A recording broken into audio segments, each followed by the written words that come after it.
No Jumper, coolest podcast in the world, and today we're tapping in with Bishop Snow. Yep. How you feeling, man? Good, man. Kind of nervous. Like I told you, it's kind of surreal being here, but it's dope. But I feel like you've done all kinds of rapper stuff at this point, but this kind of occupies like a different space in your mind. It's a little bit bigger. A lot bigger. I mean, you know, that don't take away from the other platforms I've been on, but I mean, it's definitely like surreal to like work with you and know who you are and know this platform and you know what it really takes. So you know, I appreciate you having me. No, I appreciate that, man. I kept like just seeing like the thumbnails to your videos and shit, and then when I actually started watching some interview clips, I was very impressed and intrigued by how you carry yourself. You got a very different energy than a lot of people out here rapping these days. Thank you. I mean, you know, there's a lot of different personalities nowadays, a lot of different people, but you know what I mean. I just try and maintain to be myself, you know. And we all kind of know that the easiest path towards going viral is just sort of crashing out and acting crazy as and content and stuff. So it's interesting seeing somebody coming out of Southern California who's sort of presenting like a very different version of what a successful young man might look like. I mean, you know, like I said, teach their own, but I just try and maintain and be myself and just, you know, conduct who I am, you know. Definitely. And I mean, I feel like this conversation is kind of similar to the one I was just having, because we just had a kid in here named Faith 300 from Fresno. And we're kind of talking a lot about like what, you know, it's sort of weird to constantly be explaining your hometown to people, since if you're not from Los Angeles proper on the West Coast, it feels like there's a lot of different areas that people are just kind of confused about, and they don't really know what's going on out there. And I feel like with that, you know, where I'm from Oceanside, so it's like an hour south from here, so a lot of people kind of just, you know, automatically related to LA, you know, without really knowing that we're in North County, San Diego. You know, but him being from Fresno is kind of it's farther up north, so I can see like it's probably hard explaining that too. You know, but with Oceanside, you know, it can be difficult because we're 45 minutes north of San Diego, but we're an hour and a half south of LA. See, there you go. Yeah, do you feel more at home with San Diego or LA? I mean, to be real, I feel more home at Oceanside. I kind of, you know what I mean? They each have their differences. My dad's from LA, so, you know, I was up here a lot as a kid. My aunt would take us to Dodgers games as a kid. When my grandparents first got out here from Mexico, my dad's parents, they were in Watts, and they had my dad in Watts, but my dad grew up in Almonte in San Gabriel Valley.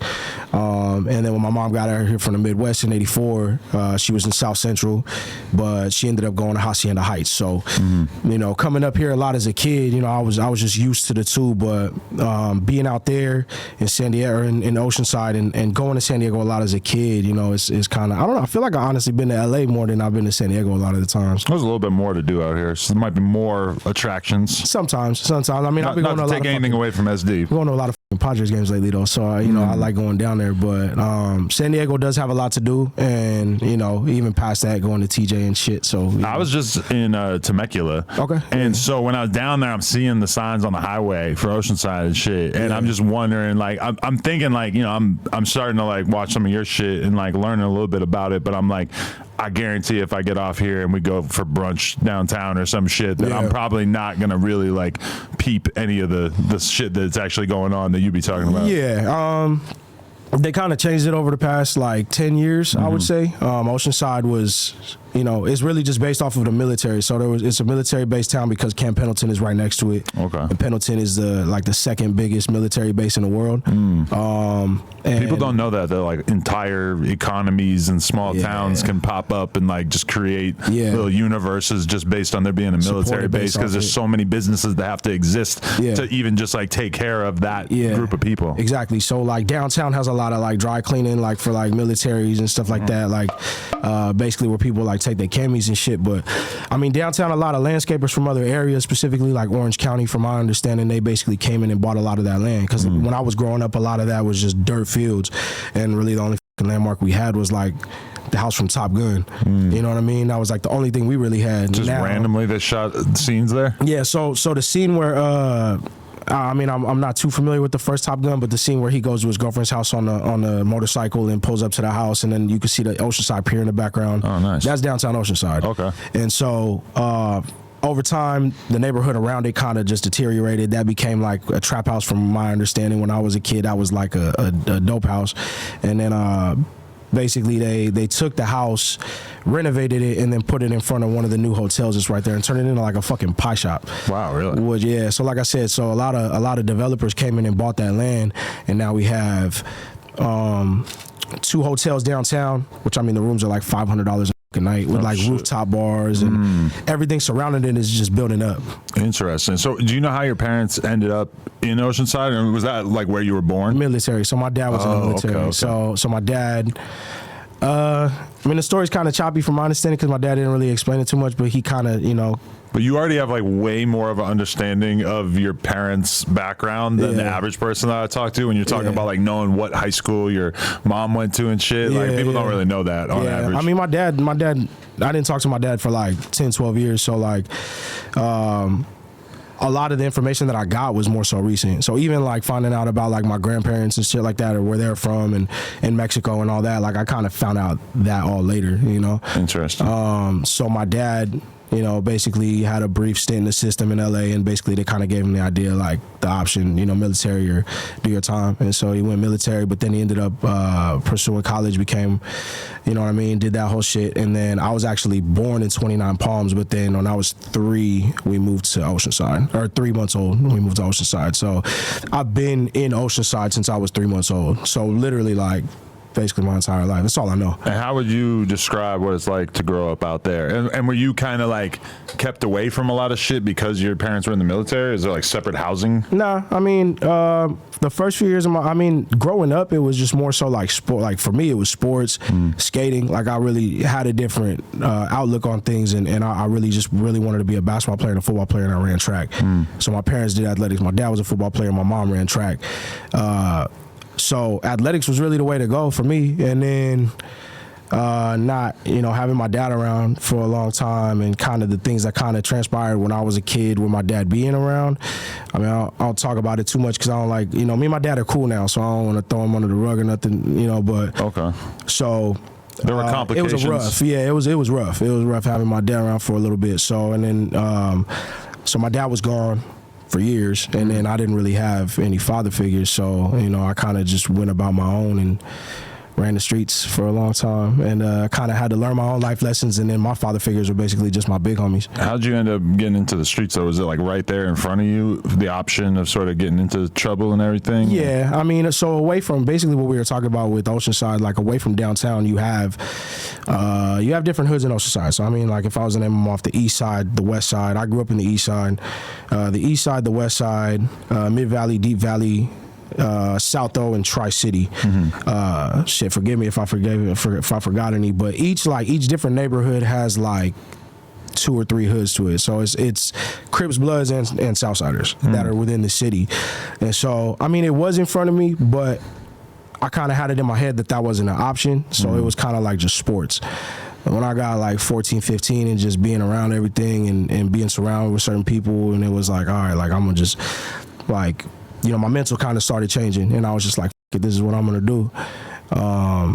Do you feel like you made that decision, or from a sports perspective, did you kind of realize that maybe you weren't going to be able to be what you thought you were going to be? Because you seem like a physical specimen. You got like big ass muscles. You seem like you probably could have succeeded at whatever you wanted to do sports wise, or was it went that route? But was it because your mentality had gotten kind of like negative, and it didn't make you want to like succeed or pursue that kind of thing? Very negative. I just stopped caring. I stopped giving a I was like, I don't really care about too much, and my grades started, I started just not going to class. And all because of this strained relationship with your dad? Nah, just a lot of different things. So I mean, my decisions in life, so me like drinking and smoking at a young age, and kind of just going about like these different routes, that I was just like I don't really care. I mean, of course, probably not having my dad there kind of might have had some kind of effect on it, not having guidance in that sense. My mom was so busy with work that she wasn't really around too much.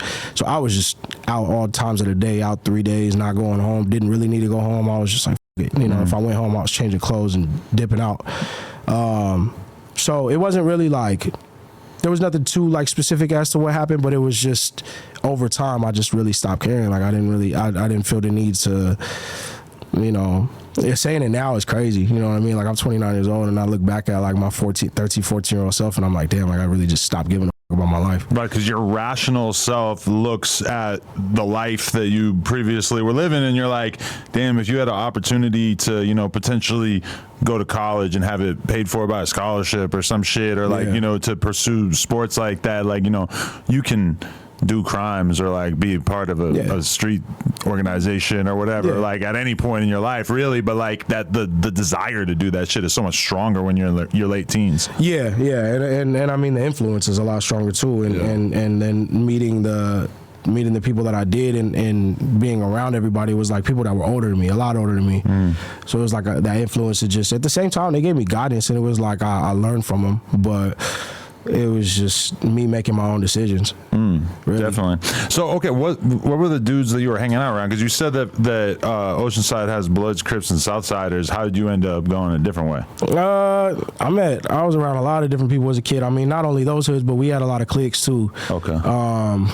You know, so I mean, the people I was around really, like, I'm half black, half Mexican, so it wasn't like I was just around one race at a time. Right. You know, and I have relatives from both races, both sides. So it was like, I just ended up going a different way. And then my uncle being who he is, so my uncle is one of my older homies, and he's from an organization that's not really even based in California. Right. That's why people are so surprised. There's so many like gang options, but I never met anybody who was GD from LA or from Southern California, I don't think. Obviously, we talked to a ton of Chicago dudes who rep that in New York, but then at the same time, I've seen documentaries about kind of more like militant GD branches in other states, and some of them I've even heard say basically that like they specifically do not with other forms of being a GD. So I'm sure there's I mean there's really so many options. So I mean, you have folks and you have people. So people's and folks is I'm not going to compare it to Crips and Bloods, but it's really just one or the other, and you have different types of folks. So I mean, being a GD wherever you are, like the difference is I'm a GD. I'm not from GD. You know what I mean? I'm not from a certain section. I mean, if I was from Chicago, then it'd be like, okay, maybe I'm from 11-9, maybe I'm from, you know what I mean, 073, you know, whatever the case may be. But you know, I'm not really gonna go too much into how many states have folks in them, but or how many areas have folks in them, or the PO or any kind of structure or anything like that. But you know, it's there in different states that you wouldn't even expect. You know, and so I mean, of course, like when a lot of things happened, a lot of folks branched off to the south. You know, and we had a lot of folks down there that way. Really, the reason that we have a lot of guys out here is because of the military. That is one of the reasons. Oh, okay, that makes sense. So because, you know, folks would come, you know, be in the military, and then they come out this way, do the Camp Pendleton or wherever they were stationed at. When they stayed, it's like, you know, that was what it was. So I mean, me being my age, I was the youngest. I was the only one from California. You know, everybody that was older than me was from, you know, my uncle's from Chicago. My mom's side is from Chicago. One of my older homies is from Killeen, Texas. Of course, that's a military town. Folks from Miami, from St. Louis, you know. So a lot of these guys are from different states, but I'm the only one that was really this, you know what I mean, that they was this young, and I was from California.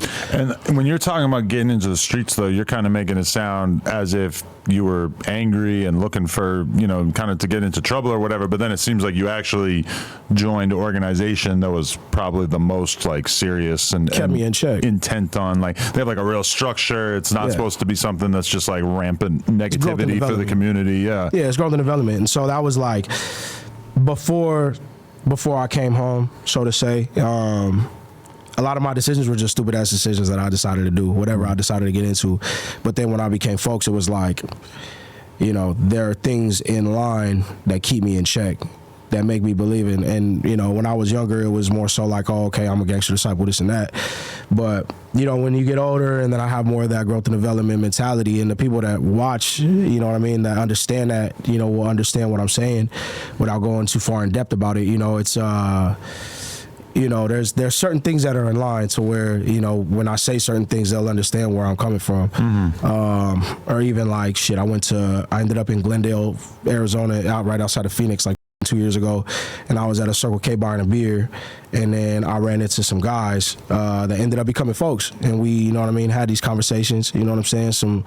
Some words were exchanged, and you know, they understood who I was without, you know what I mean. And we have like a no vouch rule, so there's nobody that could really, like, if I go to another state, they can't call nobody and be like, yo, this is so and so, he's good. Like, I'm gonna, you know what I mean? I have to stand on my six myself and spit my literature.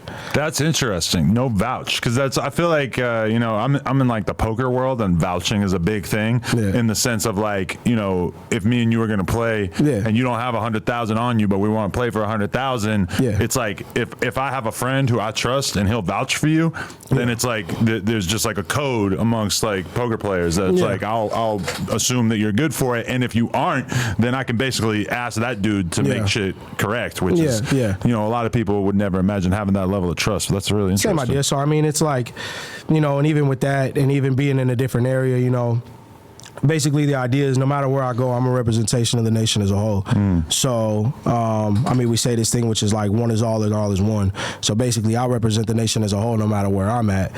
So even if I come in this building, I'm the only one of the folks that's here, everything that I do is a representation of all the guys. You know, and so wherever the guys are at, I'm at as well. You know what I mean? It's kind of confusing in that sense, but basically what I'm saying is I represent the entire nation with all my actions and what I do, and basically I'm given, you know, certain pieces of lit that make me act a certain way, so I can conduct myself as a proper person. And was it always is the like memorizing your literature and like being able to have those conversations and sound like fluid with your speech about that shit? That's like a huge part of having respect in that world. I mean, not even just having respect, but it's just a representation of who you are, and so that way the guys know, you know, who you are as a person, you know what I mean? And you know, your representation in a room full of the guys or your representation in public. So do you think that by becoming GD, it made you go in a healthier direction in your life as opposed to some of the other things you could have done? Way better route. The folks were there when I graduated high school. You know what I mean? And it made me grow and develop. Like I said, it made me grow and develop. It made me a gentleman of a distinguished nature, all of it. You know what I mean? And, you know, in a more positive note. You know, and through that, I was able to kind of get on that route to where it was like, things are better, you know what I mean? And, you know, they kept me in check and they gave me that guidance, and not even just guidance in that sense, but just guidance as a person to where I could be a better person.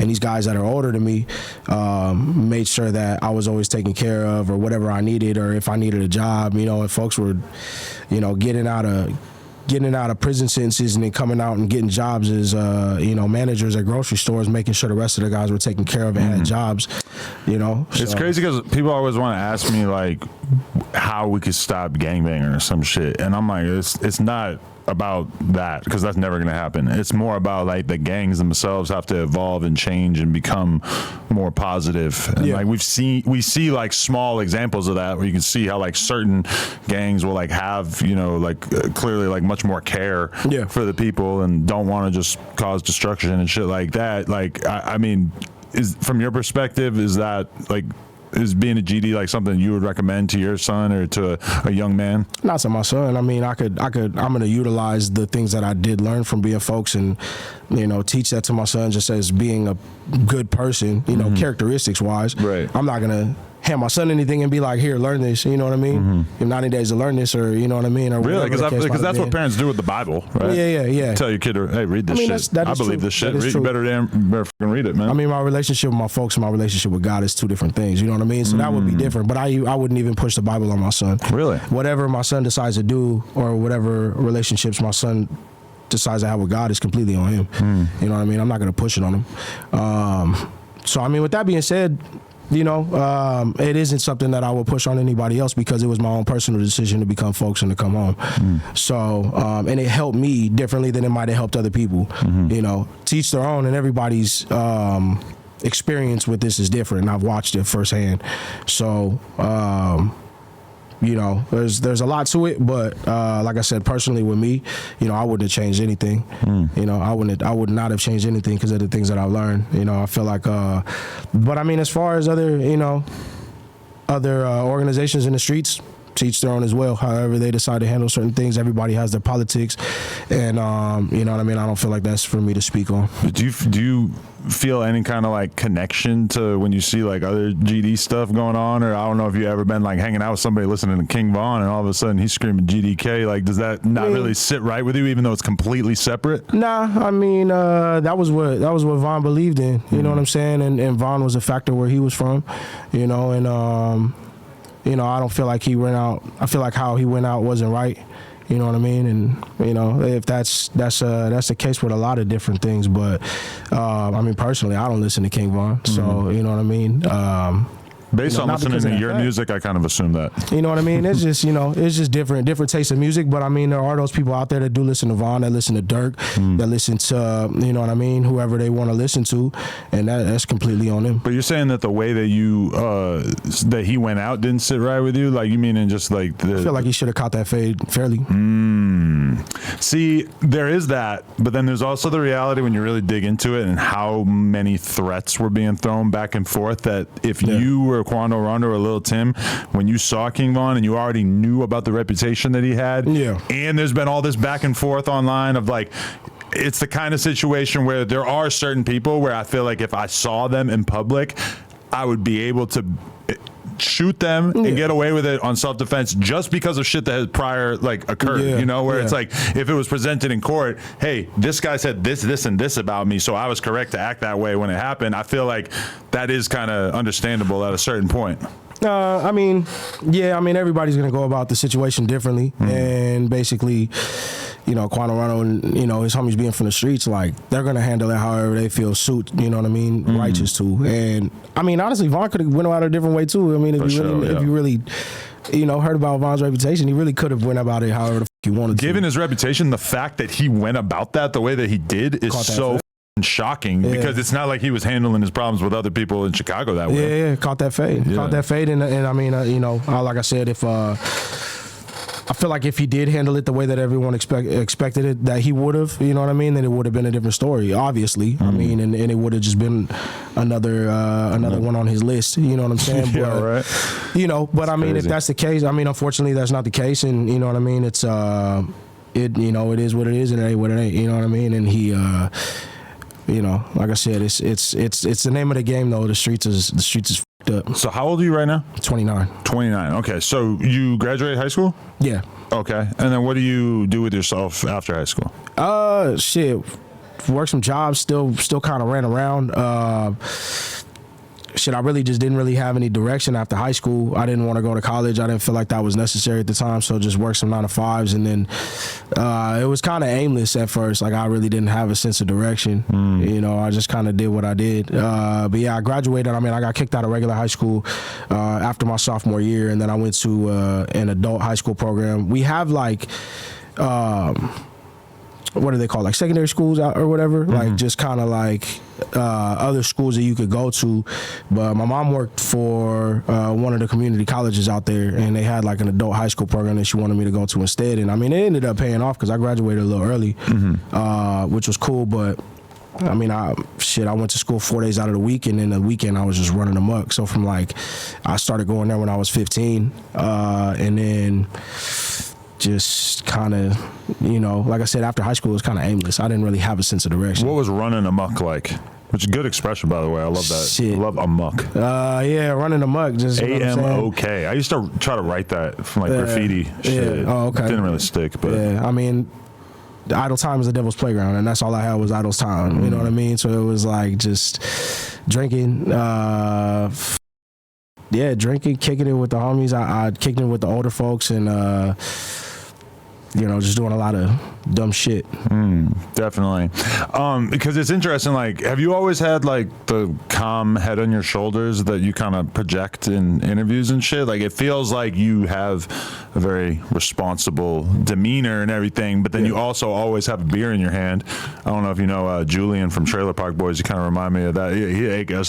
He always got a glass of whiskey with him, like no matter what he's doing. A little better than anybody from Trailer Park Boys. But yeah, nah, he's like the coolest one of the Trailer Park Boys, but he just always got a drink in his hand, and like I feel like you're kind of like that. You always got the Pacifico on deck. I mean, you care about smoke? No, go ahead. I mean, the beer kind of I don't know. It kind of helped out a little bit. I wasn't gonna drink, but they got the pack, and I drank a shot of tequila before this. I was not gonna drink at all. But yeah, when I was younger, a little bit more hot-headed and really just quick to it. If anything did happen, I didn't really think about my actions as much, but I always knew that every action has a reaction. Like that was a big thing for me. But I was a little bit quicker to the punch when I was younger, and shit, that was kind of the way I was. But I mean, over time, and you know, when you kind of learn through different avenues of life and different lessons, it's like you really don't even need to be doing that. Like you got to think about shit before you do it. So you were fighting a lot as a young dude? Yeah, fighting other shit. Yeah, fighting a lot. People might not be able to tell from right now because you're wearing a baggy hoodie, but you are swole than I can imagine you beating the fuck out of people. I wasn't always as big, but even when I was skinny, I've always had hands. Really? Yeah. How'd you learn to fight? Fighting from when I was a kid, and then I didn't really take boxing until I got older, past all that. So when I was like in my mid-20s, I started taking boxing classes here and there. But see, that's an interesting thing. Right. In rap or in street shit, you always have so many people talking about their hands, but meanwhile, like almost none of them seem like they really pursue martial arts. Yeah. I wish I actually did like pursue martial arts and stuff, like MMA and actually like all that shit. That shit seems like Muay Thai. Like I want to do Muay Thai eventually, but just to know how to do it. But just to have that like structure and foundation of knowing how to do shit right. Because it's like just because you have been in a bunch of fights and you knocked a bunch of people out doesn't necessarily like a real boxer might look at you and be like, no, not you. But understand the combinations and 1 through 4s and how to hook properly or how to, you know what I mean, or having that cardio. Like cardio is a big part of it. Cardio's huge. Which I mean, like I was off this shit for 10 months last year. So from May to March, I didn't drink at all, and I don't do anything else anyways. So you know what I mean. I was just completely sober. I stopped smoking cigarettes a while ago too. So I was smoking like a pack of Newports a day back when they were still here. Yeah. Or like at least a day and a half. But yeah, cardio is a big part of that shit, and I just when I gotten sober and trained a little bit for that time, or even when I was training before a few years ago, and my cardio wasn't there, it helped me get it right. And just kind of understanding that and understand what stamina is and how much it really takes to stay in a fight for more than 30 seconds, you know, it's a lot. But you do a lot of conditioning shit, or because you seem like you just lift weights and are like big as fuck. I do cardio on the side. So, I mean, a lot of people probably don't, you know what I mean? The videos that I do post just show me lifting, but I do like 2 miles on the treadmill, steep incline. I just like walk that shit. So it takes me like 45 minutes. But I mean, I feel like some cardio is better than no cardio. You serious about the diet, or is it kind of afterthought? No, I eat like shit. I eat Raising Cane's and Taco Bell. That's the good genetics can overcome that. I'm blessed with that shit. But it's crazy because my dad's Mexican and he's the one that actually like he's built. Like my dad's built and my mom was just a sprinter.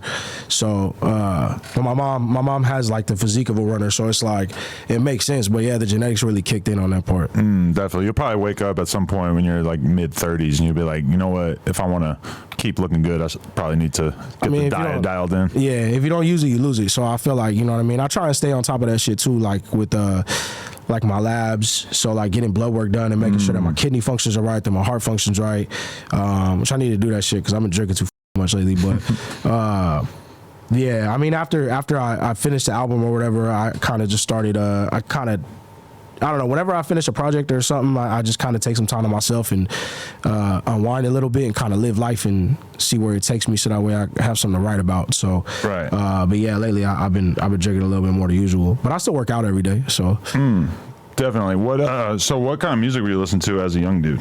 My mom was actually the biggest inspiration as far as music. Like I listen to a lot of different shit, but I listen to my mom playing music in the house.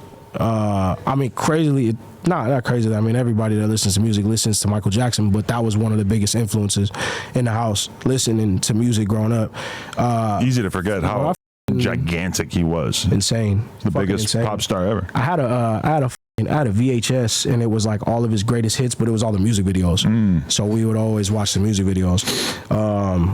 He also had like, you know, real cinematic music videos before almost anybody. Exactly. Yeah. So and I mean, growing up, my mom played a variety of different things. So I mean, I listened to a lot of. She played a lot of classic rock when I was a kid. So a lot of Led Zeppelin, a lot of Pink Floyd. So you got a very well-rounded base of music. When it comes to music, yeah. I mean, so Another thing that I listen to a lot when I'm trying to study music and how to structure a song properly, or even like how to get a chorus better, I listen to a lot of 80s rock and a lot of 80s pop. Really? A lot of 80s music. I feel like 80s music was just so well-rounded. Yes. And it was just it's timeless, even to now, you know. The movies, everything about the 80s, I feel like it was all so well done. So I listened to a lot of that, a lot of 90s music as well. And then I kind of was able to build my own understanding the music too, because like growing up, so I was born in 95, so it was like growing up we had those like Now CDs, so that was one thing I did get constantly was like a CD. I had a lot of CDs growing up, and the Now CDs had like a variety of music on it, so I heard a lot now of that's what you call music. Episode 1 through 50 at one point they were advertising that shit on TV constantly. I mean I didn't have one past like 7, but I mean even that, like hearing those, it was cool to have. But I mean, as far as other music, my mom really just put me on music like crazy. But you didn't mention any rap shit. When did you get interested in rap? So rap when I was growing up was like Outkast, Eminem, but more so Outkast. I listened to a lot of Outkast, a lot of Biggie. My mom was really big on East Coast hip hop.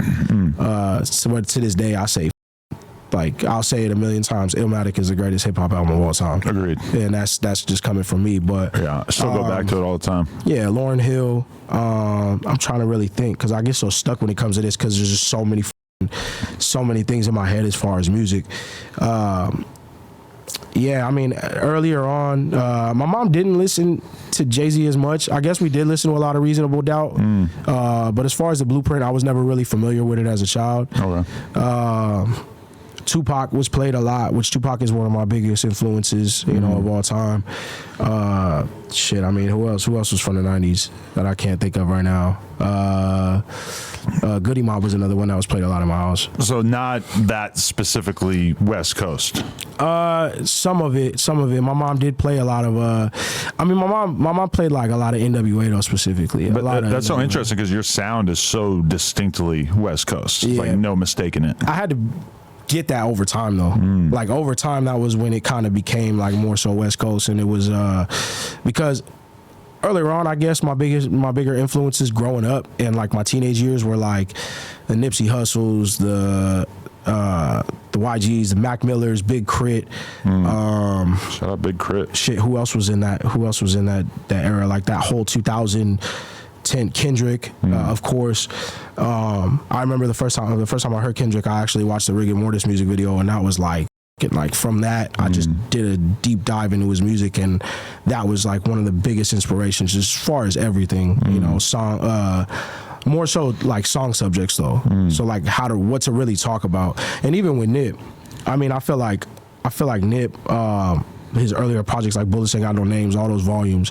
But I remember the first Nip song I ever heard was The Hustle Way. And that was like just insane to me, just hearing that. And then at the same time, what I was going through, like a lot of those songs just kind of like led my way through a lot of different situations in life. But yeah, like I said, those earlier, like the 2010, like XXL freshman class, like with J-Rock and J. Cole, another one. You go back to those covers and it's absurd legends. How many of those dudes went on to be gigantic. Legends. There's a lot of legends there. And like Nip, like I said, Nip and Mac Miller, like I'm so like, you know what I mean? Like it sucks that they're gone and the things that they went through, you know, and everything. But like the fact I'm never gonna meet them, like not even just make music with them, but just being able to have a conversation with them, like that was like something that I really looked forward to when I was younger. Yeah, definitely. But yeah, no, a lot of those guys were a heavy influence of mine. But as far as earlier on in my life, I mean, of course, like the Chronic 2001 was one that was played in my house. My brothers played a lot of music too, so it was like a mix between what my mom played and what my brothers played. Beastie Boys. I mean, really everybody. I mean, Doggy Style was played in the house. Everything. When did you start thinking about making music? Who led you in that direction? When I was when I was like 13, I really got into like really digging into. I've always had that love for music, but as far as making it, I didn't really understand it or like really get into it. I started off singing actually. Really? So yeah, so R&B was like a first thing of mine. So like I was a big like Genuine fan and shit. And I thought I was Genuine like singing on hoes and shit. That was like a real thing of mine when I was younger. So But the 2 years that I was in high school, freshman and sophomore year, I actually did choir. So choir was another thing that kind of kept me out the way and doing that and staying busy with that and learning a lot about how to sing and all that shit. So yeah, R&B was a really, really big inspiration of mine when I was younger. So that's how it kind of started off. And then I didn't start rapping until, like, actually writing raps until I was like 18, 19. Okay. That was when I kind of wanted to try it. And I didn't really believe in myself at the time. There was a lot of self-doubt on, like, if I could really get it done. But, you know, I listened to enough rap and studied enough rap. I felt like I could really do it. So what had to happen in order for you to start taking it serious? Is it just start getting more and more serious over the years? My son being born, actually. So my son being born. So my son was born in 2021, and I didn't write my first actual rap song that I recorded until March 2021. Okay. So I've been actually doing the music for 2 years. Wait, what's your kid's birthday? January 8th. Okay. Mine's November 14th. Oh, okay. 2021. Oh, okay. Yeah, right there. Yeah. So yeah, January 8th was when my son was born, and then from there I kind of pursued it. But 2021, I only did a few songs, which ended up being my first album, which I like. It's crazy, like, actually thinking about everything that I've learned within that time, and been able to kind of, like, you know, learn about, like, production and you know, mixing and getting all that shit done. But yeah, that became my first album, which I released January 15th, 2022. And then from there, it was kind of just full speed ahead. What was the actual effect that having a kid had on your brain? Because for sure it'll change anybody who's living a well thought out life. As soon as you see this seed of yours just walking around the room, it'll change how you see the world. Just breathing, man. From the second he was born, it really made me, like, get on my shit. Because even when my baby mom was pregnant, like, I was still getting into it with other people from the city, and it was like I was still outside a lot of the times. So, you know, she was pregnant in the house, and you know, I was, you know, at the time I was staying with her, and, you know, like, I would just be out, up to no good. I wasn't doing anything too crazy, but I was just, you know, that was when I was fighting a lot. I wasn't doing anything, like, extra super dumb or anything. So I understood I had a kid on the way, but it was like a lot of the things that kind of came back from my past, as far as, like, you know, shit that I had got into with people, you know what I mean? It kind of started coming back up. So it was like, you know, not even karma in a sense, but just bad relationships with people that I had, you know what I mean? Or fallouts, or people that I got into it with years ago kind of came back, and it was like, all right, now it's time. Like, I'm not finna just stay in the house and tuck my tail between my legs. Like, I'm gonna go outside and I'm gonna, you know, make sure that everything's cleared up. Which now it's completely different. The people that I got into it with, like, I'm seeing motherfuckers at the bar, you know what I mean, that I used to get into it with out in the streets, and it's like, you know, they're telling me that they're proud of what I'm doing. That's dope. Which is crazy. But, you know, and you know, during that time, it was very trying. I guess that's the best thing I could say, is it was trying. So there was a lot of shit that kind of came up. But, you know, when my son was born, it was like everything kind of switched. Like, I didn't give a about any of it anymore. You know, it was like, I'm always going to be who I am. And that's kind of where, like, so, like, Bishop was a name that I had even before the rap. So, like, Bishop was a nickname that I had before that. So everyone that knew me before that knew me as Bishop as well. Why would they call you that? Shit, I'm a big Pac fan, and you know what I mean? As a kid, like, I would just kind of act up and do, like, crazy shit, and then it was like in a comparison to Juice. So that's where Bishop comes from. And then Snow is my mom's last name. So when I started rapping, I tried to just put Bishop, and then I guess there's too many artists with Bishop, so I was like, what can I do? Yeah, and that's the tough part. You got to pick a name that you can Google. Yeah, exactly. And it made sense too, you know what I mean? So yeah, that's where Bishop came in. And yeah, just started doing that from there. But I mean, having the kid and having Gio, my son's name is Giovanni, it was like life-changing. You know, it made me want to do something for the better. It made me want to be productive. It was like, damn, okay, now how can I set him up for success so that way he can be better off than I was? And like I said before, like, my dad's back in my life. Like, he's out in Vegas and shit. I go see him when I'm out there. But you know, that time of not having my dad around, it really just made me want to be there for Gio, like, you know what I mean? Like, whatever I could do for Gio.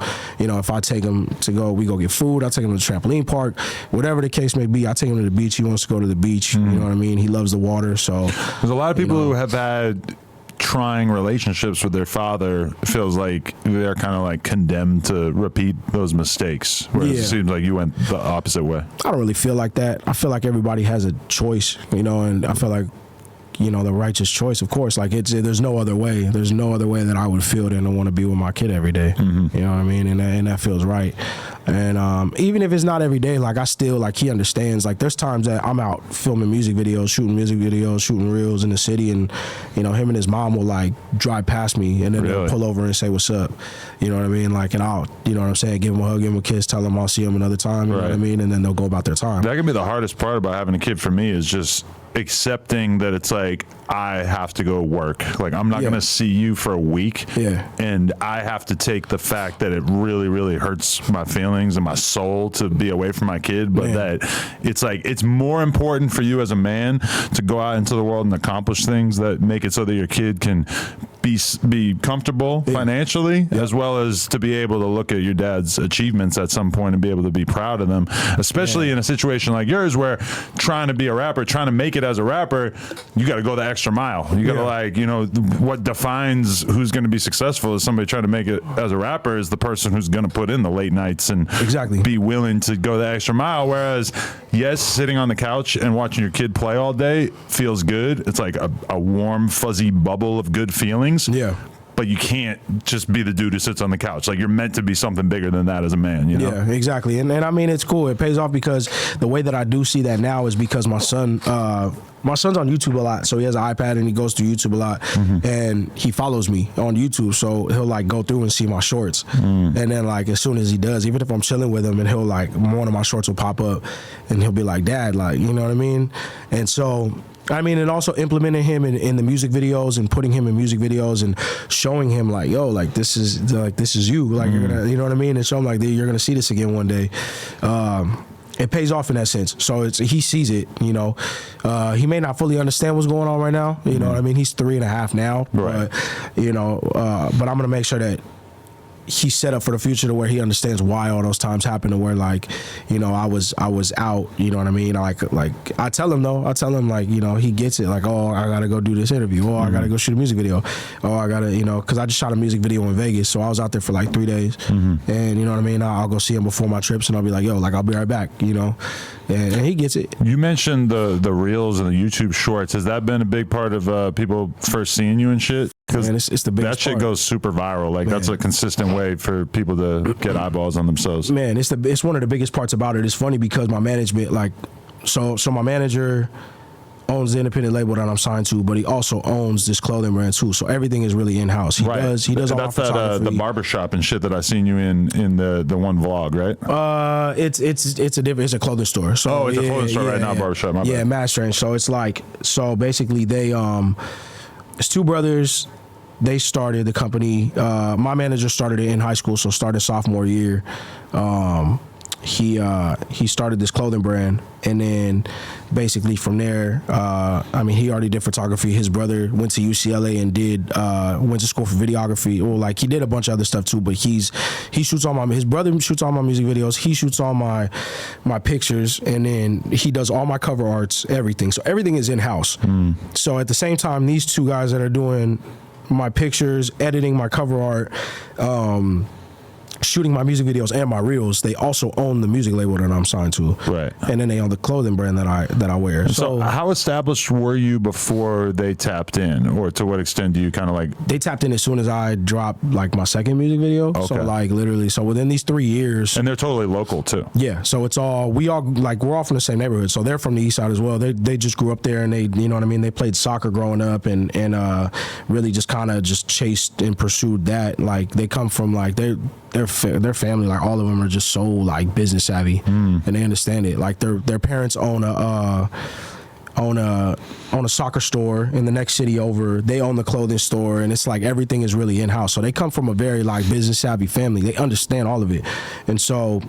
Going back to the reels and all that, so when I first started working with them, they were like, yo, you got to get a TikTok, you got to start posting more on Instagram. And so like when I first started working with them in like August 2021, I had like 2,000 Instagram followers, and I didn't even have a TikTok yet, so no following on YouTube, anything like that. And so they were like, yo, like short form content, and I was like, bro, like I don't want to TikTok? Like, I look like with a TikTok. Right. So like going back, like pressing rewind a little bit. But it's not just you, because even if you sign to a major label, what are they going to tell you? They're going to tell you, get out there and make some goddamn TikToks. Even if did sign to a major label, I'm still gonna push that shit every day. Like everything that I do post, like all the TikToks and all that shit, that comes from my phone.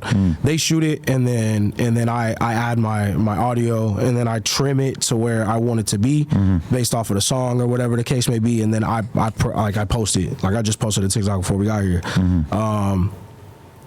So, I mean, I've kind of learned that, like, it really just depends on, like, location and how it looks, because the more I'm kind of doing it, the more I'm seeing the international effect that it has. So, in a sense, all my short-form content is showing the rest of the world what California looks like. Yeah. So, California, when they see the palm trees, when they see the LA skyline, when they see even things in Oceanside, like when I post a lot in Oceanside, and they see, like, because Oceanside still has, no matter how, like, developed it's getting, still has those grungy parts. So, like, the east side is still the east side. The west side is still the west side. The deep still looks the way it does, you know? So, you know, those people seeing California, they get an understanding of it and they fall in love with it, you know, and then they want to look further into it. And then it's like, okay, this is a California sound. Like they know, you know, not taking away from other California sounds too, because California is so broad. I mean, like, you know, even away from me, like you have the Big Sads, you have the EBK J-Balls, you have all the EBKs, you know what I mean? You have that sound, you know, so no matter what it is, like it's still going to be that West Coast sound. Did you always kind of go in the direction of that more slowed down G-Funk, old school West Coast style, or was there a time where you might have gone in a different direction? I've kind of always followed it, but now it's kind of where I'm at a fork in the road as to like not changing it, but how can I make it better? Because I've seen that with Doggy Style, who I know you've worked with as well, where it's like that's my fucking dog. He was kind of like fully committed to that aesthetic and sound, and it feels like as time goes by, I see him like opening up a little bit more and more. Yeah, I mean, I feel like as I can't speak for Doggy because that's, you know what I mean, but that's my boy. But it's like I feel like as artists, we kind of stagnate. Not stagnate, but I feel like we become kind of repetitive in a sense. To where we don't want to stagnate is what I mean. Don't want to just make the same song over and over. You don't want every video to look the same. You got to switch it up in order to keep it interesting. Exactly. And I mean, like even the noise that he made with We Different, what he did was Say It With Your Chest. You know, there's so many different songs that have that sound that did really good. And at the same time, we want to keep making that sound because that's what we love, but we want to get better ultimately. The goal is to get to that next step. How can we better that? And it's kind of difficult sometimes because it feels like the West Coast rap scene is doing really good, but how do we get it to the mainstream? How do we get it to the rest of the world and really make it, you know, boom like that? Which I mean, like I said before, like EBK J-Bo and, you know, Big Sad, they make like all these, you know, all these artists that are out here, you know, had Money Sign not passed away, you know what I'm saying, like had Draco not passed away, like we would have been at a bigger level still. It would have been more of a push because that's what we need a push collectively. I feel like everybody kind of gets so like separated and kind of like not involved in politics, but like just so everybody has their own beliefs, so they kind of push a different way instead of just having a collective, which I guess that's what Big Sad and the dudes from Black Peace, Baby Stone Gorillas, Baby Stone Gorillas, yeah. So them like that's a push that really just needed to happen, and it's a good sound. You know what I mean? So, you know, I feel like as a collective with the West Coast, the more that we do that, the better it's gonna get. And going back to Doggy Style, like Doggy Style's collab with a lot of really good artists, and I feel like a lot of West Coast artists have, but I feel like as a whole, we just need to be a collective and just fucking push it, instead of worried about like what's what or who's who or what, you know what I mean? Which I mean, we really have put a lot of the race to the side. There's some politics that, you know what I mean, have been put to the side, and really just everybody really just works.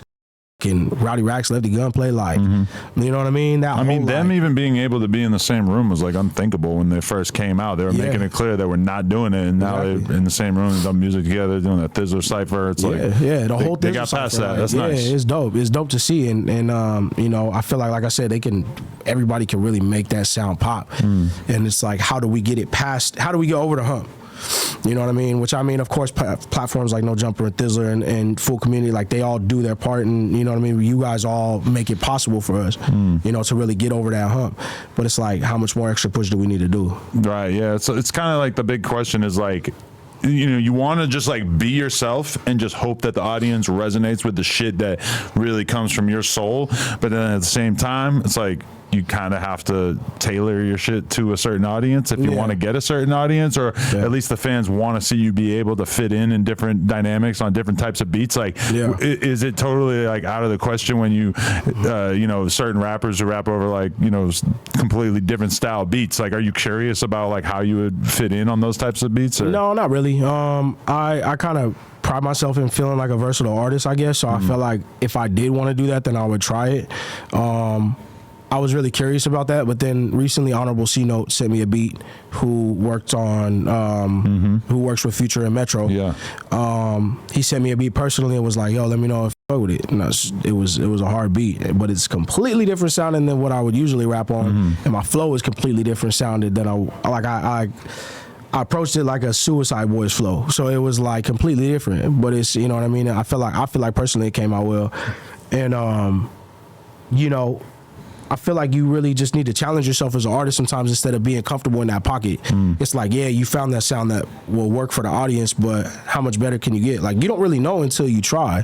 And when you break that level of comfortability, then, you know, you can really branch out to other forms of, or other genres, whatever the case may be. I've seen a lot of artists come out over the years who really have like a distinctive flow, but then they're not really ever able to adapt from there or like do anything different. Whereas like the artists who seem like they survive long term are the ones who are able to kind of adjust.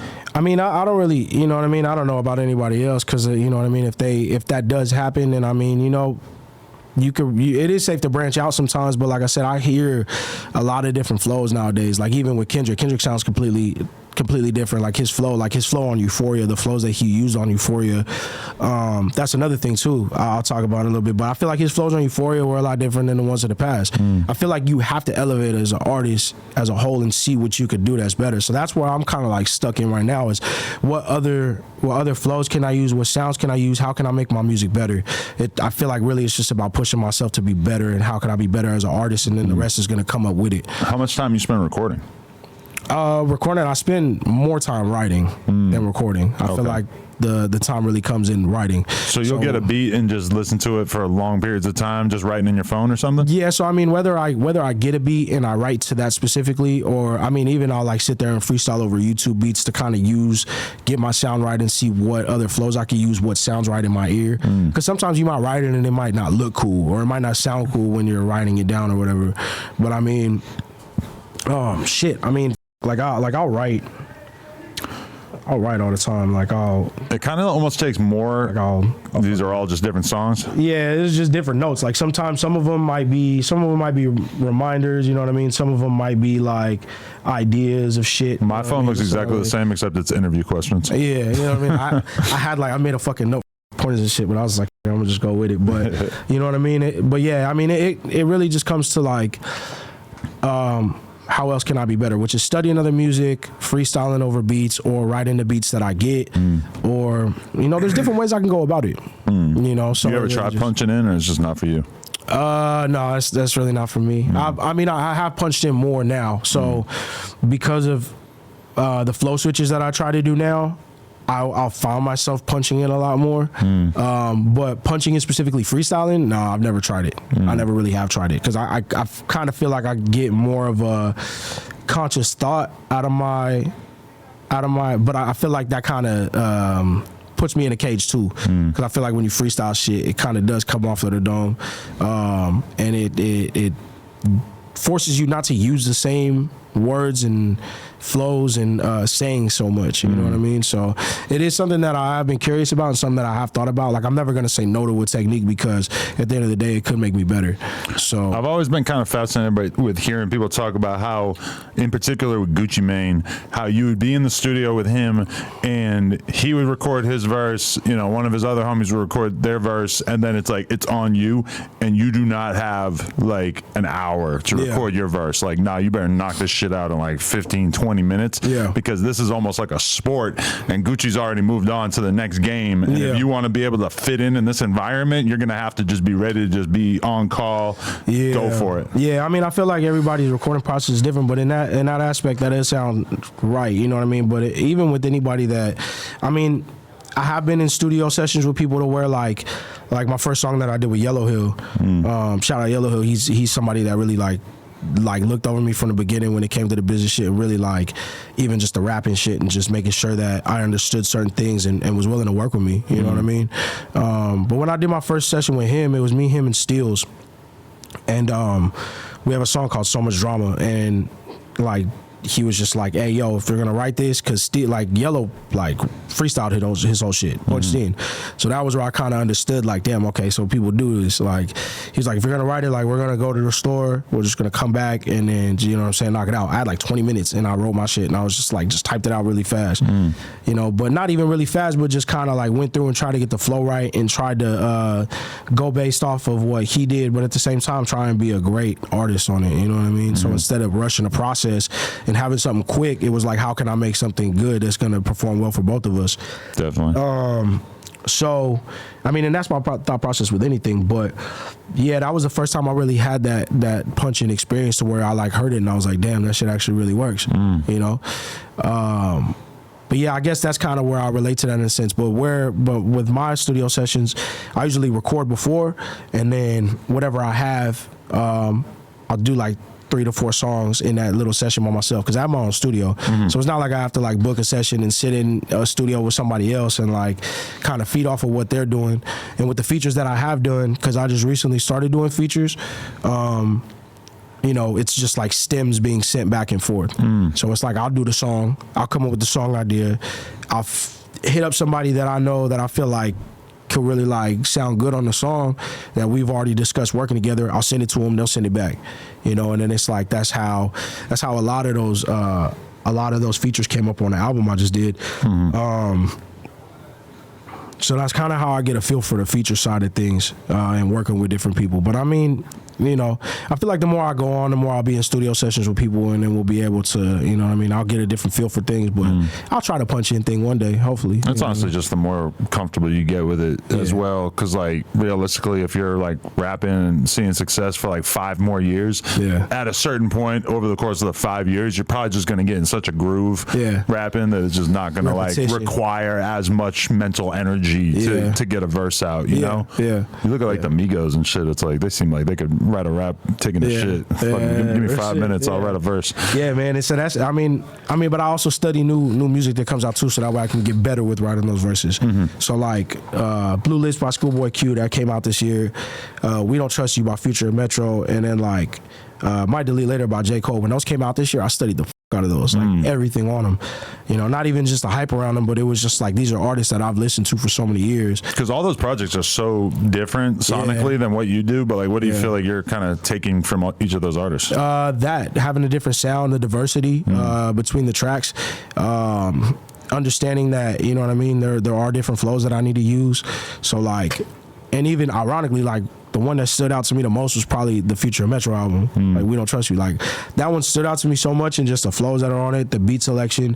I listened to that thing so many times when it came out, and I forgot. I listened to it in a minute. The way the Future like structured those choruses, like all of it, you know what I mean? It's so, because I feel like that it's such a contagious sound, which I mean doesn't take away from any of the other shit, but you know what I mean, or like Schoolboy or J. Cole, but you know, and Schoolboy was so I feel like he was so much more creative on Blue Lips, you know, and the way that he structured those songs and the sound changes and all that. And J. Cole just rapping the way that he did on Might Delete Later. I feel like those are the big things that I took from those 3 albums. And you know, I feel like the project that I just did, Mission Ave 2, it's like, it was like a feeler for that, but I feel like my next project needs to be bigger than that. So therefore, I'm gonna take what I learned from all the music that I listen to right now. When did you actually start going viral, or when did your music first feel like it was cracking off? A year ago. So, or a little over a year ago. So when I did, My team was telling me to post like on Instagram every day, but I didn't even have to share. Like Instagram used to have an option where like I wouldn't have to share the feels like to the reels to my feed. To the feed, yeah. Yeah, and so I could just share it straight to reels. So for a while there, I was like posting every single day, but I was doing the reels with the words on them. I was adding words to them every day. So I was doing that, and then I was just like this isn't really like I'm not getting anything from this. And then I posted like 2, and then they got like 300,000 views, and then my following went up like crazy, and I was like, oh shit, like this does work. And so I was already posting them on TikTok, but on TikTok it wasn't gaining that much traction. And so it's a hell of an app, man. It's so weird to figure it out. Crazy. And I don't even think YouTube Shorts was out yet. So it was like, or it might have been, but I wasn't paying any mind to it. So I posted a few songs. They did really well, but then when I realized like the repetition of it and the choruses and posting catchy choruses, you know, and how to write more songs. So I mean, I had released so much music in between that I realized what songs were doing better than others. And so you know, a lot of my songs, like 2 songs in particular, The Truth and When I'm Gone, gained more traction. So The Truth, the chorus is just super simple. Like I just wrote it as just I ride, I hang, I bang, I drink, I smoke, I tripped and dip. And it was like so many people had used it on reels that it kind of just like blew up through streams. And so I mean, to this day, like right now, that's my biggest song, but I have a lot of other songs that are newer, that the production and the mixing is much better. So like I just feel like I treated this new album like a brand new start in my career. But basically those songs did so well and blew up and brought a lot of people to my fan base, I guess, so to say. And so like within a year, so 2022, August 2022, I was at 400 monthly listeners on Spotify. And then by July last year, I think I hit like 104,000 monthly listeners. So it was like within that time, just promoting myself every day, which like before I was nervous to do that shit because I was nervous to put myself out into the world. But now I have an understanding, like if I don't promote myself, then who will? Right. You know what I mean?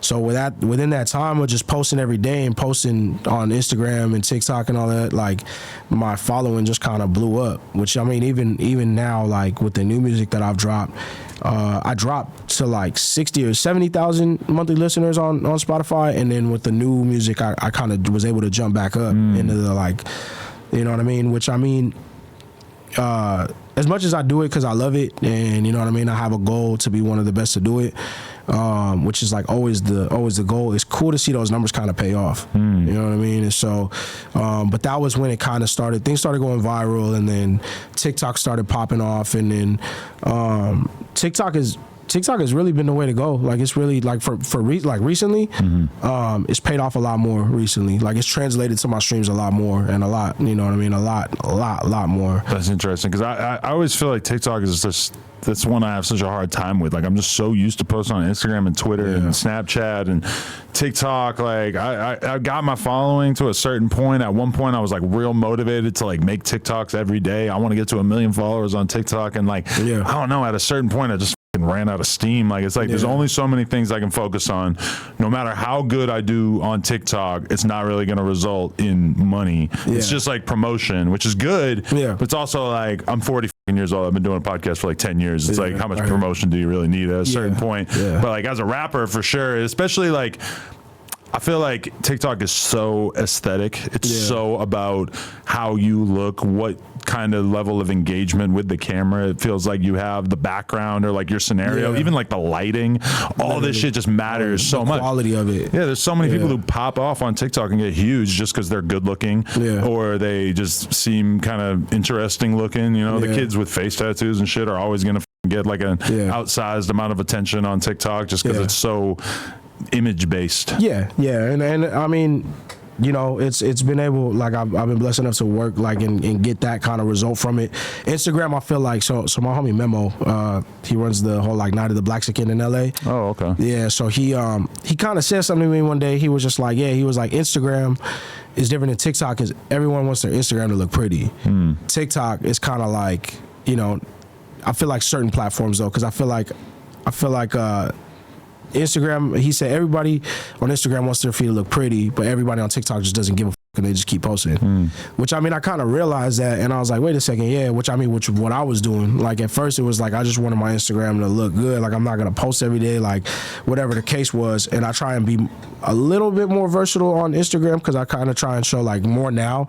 I try and show a little bit more of my personality on Instagram and who I am as a person. And then TikTok, it was kind of just like TikTok. I just can just blow my shit up like once a day. TikTok, it's like a fucking slot machine. Yeah, literally. You just need to pump as many quarters into that thing as possible, and you might just end up hitting the jackpot and getting 50 million views. And that's like the best thing that ever happened to you in your career. You know, it's just it's so hard to predict. Exactly, and it pushes it, but you know what I mean. And you know, that was you know, that was a motivation for a long time, and I mean, it still is. And however else I can promote my music too. Right.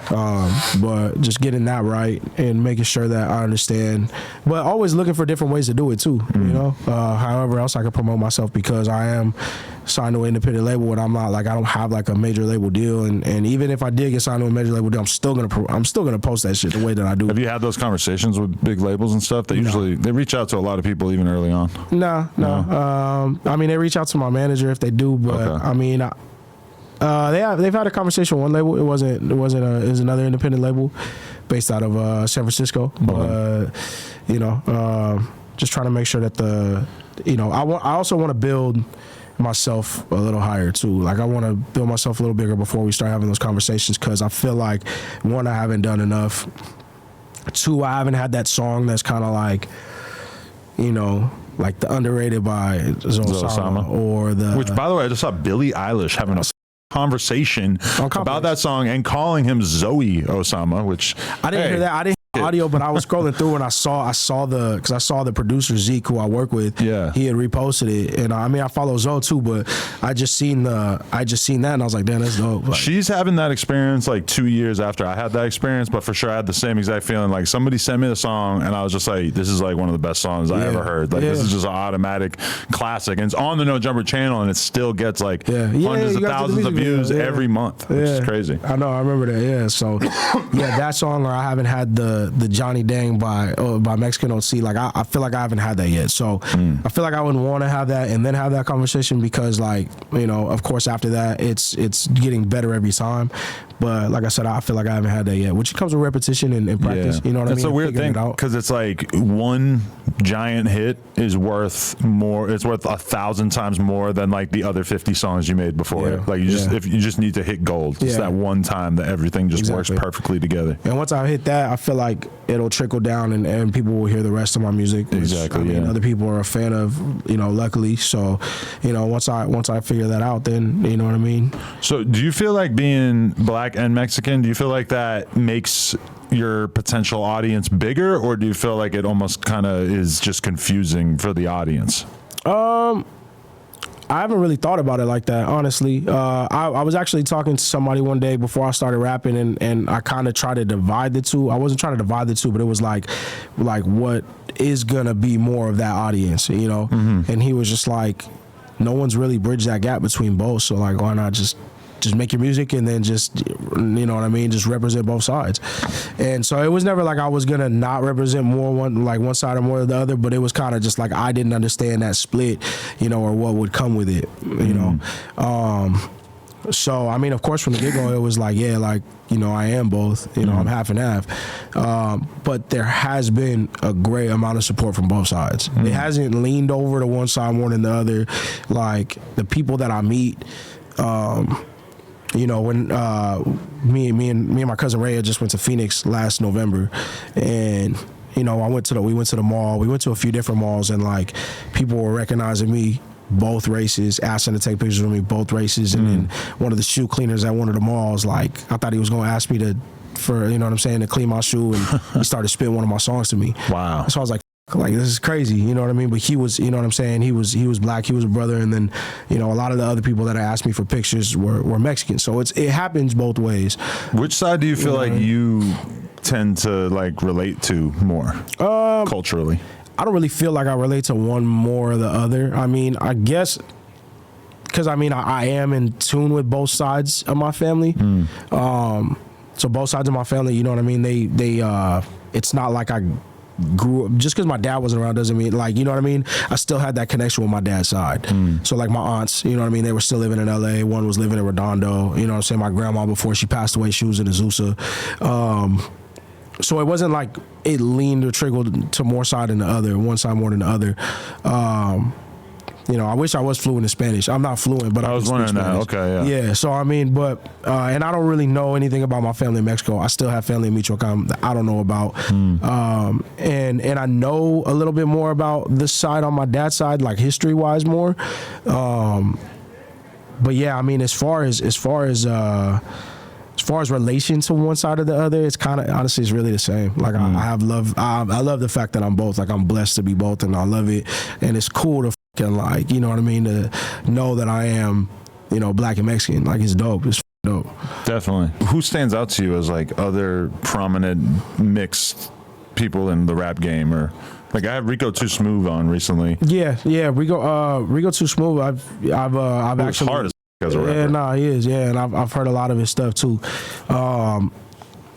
But I mean, I'm familiar with who he is through Instagram and everything. But yeah, him. Who else is mixed? Yellow Hill's mixed. Yellow Hill's actually the same. His dad is Mexican. His mom's black. Right. So of course him. I was trying to think of who else is mixed.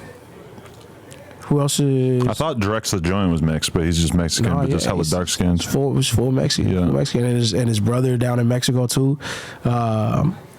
His brother's hard too. But Drex has been killing it. That's another person that's been killing it too from the West Coast. Seeing him and seeing, you know what I mean, somebody that's that young to be able to really like trailblaze for that. You know what I mean? That, definitely. For the whole race, you know what I mean? And even just where he's from and being from Orange County, you know what I mean? Yeah. But yeah, Drex, I mean, I feel like that still creates a little bit of like, people kind of look at that because he does look full black. He looks black. For sure. And you know what I mean? He's fully from Mexico, you know? So, I mean, you know, either way, you know, like I said, as far as people being mixed, but I mean, if they are mixed, and more power to, you know what I mean? All power to them, you know what I mean? But even if they're one or the other and they're still connected with that side, you know, because a lot of these artists are working together. Rowdy Rax had a song, you know what I'm saying? Rowdy Rax has a lot of songs. He has a song with Yellow Hill now. Lefty Gunplay has a lot of music RJ. with, you know what I mean? Yeah. I was seeing that the song his song with RJ, I think, has like 10 times as many views as anything else he put out in the past couple months, which that song's is crazy. Hard too. Yeah. That song's hard. But I mean, he has like Boulevard Babies and all that, you know what I mean? Yeah. Like a lot of these artists are working together, and it's dope to see, you know what I mean? It's because I mean, there's really like there's a division there in a sense, but it's not really like it's you know, they're moving past that. But you said that you didn't even really like think it was a thing or think it was a big deal at all until you kind of got older, which I could definitely see. Like I've known a lot of people throughout my life that were mixed that didn't seem like much of a topic of conversation, but then you're in the public eye and all of a sudden people want to discuss it like crazy. Yeah. I mean, I don't look at it too crazy. I mean, I my whole family tree looks crazy, so I never really looked at it specifically like that. I just understood where I was. And growing up where I grew up, you know, in the East Side, it's a very multicultural. We have Samoans in the neighborhood. We have blacks. We have Mexicans, Filipinos in the neighborhood. You have a lot of different people in Oceanside as a whole. But predominantly where I'm from, like you have in the neighborhood, you have a Crip gang that is mostly black, you know what I mean? I know some Puerto Ricans from there, and then you have a Mexican gang who's like, what's predominantly Mexican with some black people. And so like, you know, you see these things, and even just away from the gangs, it's like, it's a melting pot. Like we all grew up playing basketball together. We all, you know what I mean? Like no matter what it was, like it wasn't until we were older that kind of became a thing, the separation due to races. Cause in Oceanside, it's, you know, it's more so like race based when it comes to certain things. So, you know what I mean? But yeah, I was kind of blind to it. Not blind to it, but I just didn't really care about it too much until, you know what I mean, I got older and I saw that, you know, a lot of people did give a about it. So, but yeah, I mean, like the guys that I brought with me, those are my cousins and my brother, you know what I mean? And we're all Mexican, you know what I mean? They're part Mexican, or, you know what I mean? They're full Mexican, you know what I mean? So it's, Yeah, like I said, I was blind to it until I got older, and then I started seeing the difference. And then, of course, people, when you get in public, people want to discuss it. Or if I look the way I do, and I start speaking Spanish, then people obviously want to discuss it. So, it's a topic of conversation most of the time, but I just look past it. I don't really, No, for sure.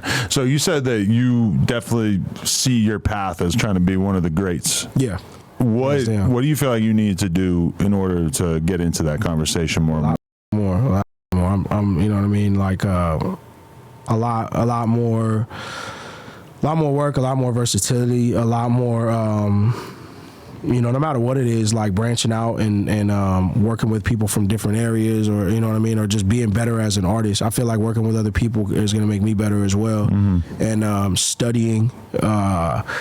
Even being well-rounded in other areas. Like I want to get into acting, stuff like that, and kind of just like, I know that's not going to contribute to the rap career being one of the best, but I feel like there's a lot that I want to do within my life that is just going to make me, in that conversation. I think that like rap is a launching pad for a lot of things. Yeah. It's like the same way I feel like you're not going to make like $100 million doing a podcast or being a rapper. Yeah. But I've seen a lot of people become rappers and then make $100 million from like creating a product or figuring out some other business or whatever. Like I feel like there's the acting thing. I mean, you've seen a lot of fucking legendary rappers who basically at some point were just like, this rapping shit ain't worth it anymore when I can get movie roles and make millions of dollars on TV shows and shit, Yeah. And I mean, if that's the course that I want to go, I just really want to be versatile, but I need more work to put out there to get better, to study, and really just be